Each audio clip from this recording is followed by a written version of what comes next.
Para Aquarius, ada 3 kabar baik yang bisa kalian harapkan terjadi di tahun 2025. Apakah itu? Gue udah tarik kartu di sini ya, jadi kita akan bahas secara terperinci.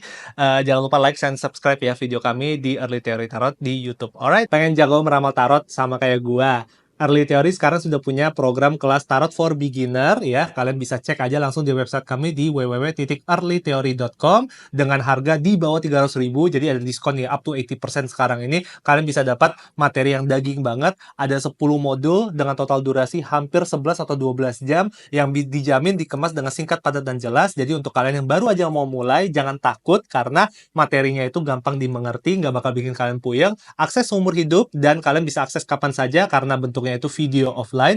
Jadi kapanpun kalian mau belajar, sesempatnya silakan dilakukan. Dan untuk orang-orang yang daftar juga ke dalam kelas Start for Beginner Early Theory ini, kalian akan masuk ke dalam grup eksklusif di mana kita akan lebih baik membahas lebih lanjut mengenai pertanyaan-pertanyaan yang mungkin muncul ketika kalian mempelajari materi kami. Oke, so jangan lupa order sekarang dan mulailah perjalanan kalian untuk belajar dalam meramal tarot.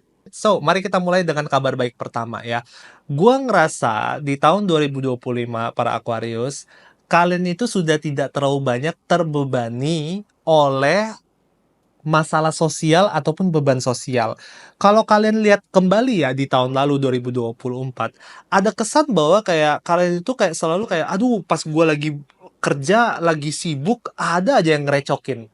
Tahu gak sih kayak, aduh gue lagi ribet banget nih soal kerjaan, tuh kayak, nyokap gue ada urusan lah ini itu, jadi gue harus kerjain. Tahu gak sih kayak pas gue lagi ada ribet sesuatu, pacar gue juga ikut ngereok. Tahu gak sih? Jadi tahun 2024 tuh kayak gue ngeliat ada banyak kayak beban-beban sosial yang kayak berisik gitu ya, yang kayak membuat kalian tuh jadi nggak fokus sama kerjaan-kerjaan yang harus kalian kerjakan. Nah, di tahun 2025,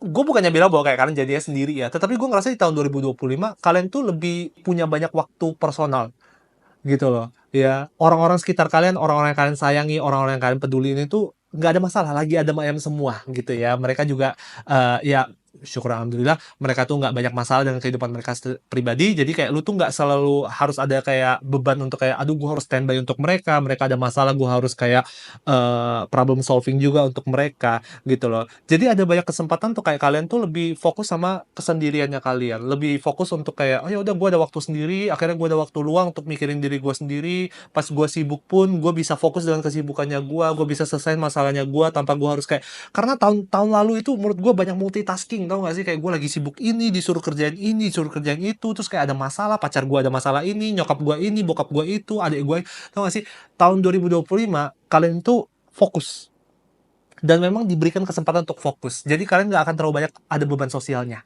Oke. Nah, kabar baik kedua yang gue tangkap dari 2025 ya, ada banyak kemenangan atau kesuksesan dalam bernegosiasi atau berkompromi, ya.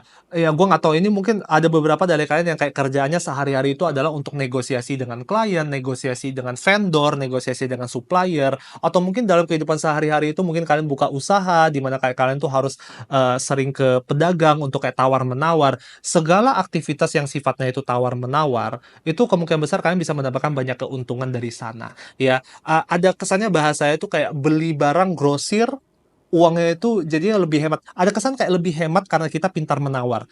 Ya, itu salah satu kesuksesan finansial kalian tuh dapatnya dari sana. Jadi untuk kalian, ini gue tahu ya sebenarnya kayak generasi sekarang kita ya, generasi anak-anak muda itu udah lebih enggan untuk menawar. Gue salah satunya gitu. Gue tuh nggak enakan banget itu untuk kayak tawar-menawar. Beda ya kalau bisa kita bandingin dengan orang tua kita gitu ya, yang kayak kadang-kadang kita ke restoran di mall aja kayak ditawar ya. Cuman di tahun 2025 jika kalian berani bernegosiasi, kalian akan banyak diuntungkan dari proses negosiasi tersebut. Dan terakhir, kabar baik ketiga.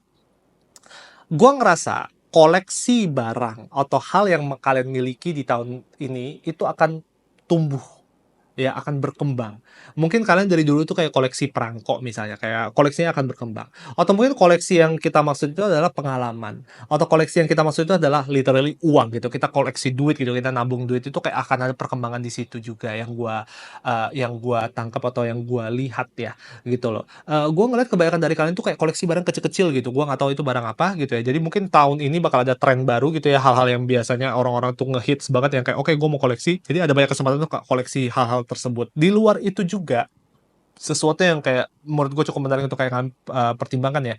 Tahun 2025 itu sangat bagus untuk kayak kalian mengerjakan banyak pekerjaan sampingan.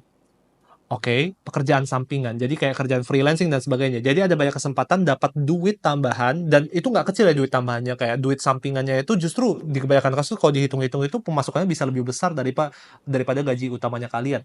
Jadi jangan diremehkan ya pekerjaan-pekerjaan kecil.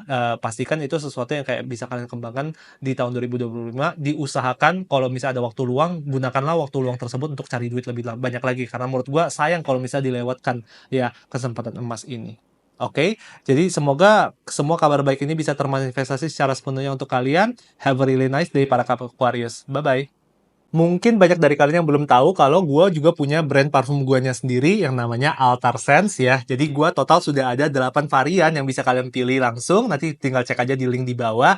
Jadi favoritnya gue itu Maelstrom. Ini wanginya itu seru banget, seger, dan bisa dipakai sehari-hari pas panas-panasan. Gue biasa pakai untuk kayak olahraga juga gitu ya. Jadi boleh dicoba, dicek aja. Unisex, ada parfumnya lebih cocok untuk cewek, ada parfumnya lebih cocok untuk cowok gitu ya. Apapun yang kalian inginkan, aromanya kemungkinan besar sudah ada di koleksi-koleksi kita yang udah lumayan lengkap ini. So, go to Altar Sense untuk ngecek parfum favoritnya kalian.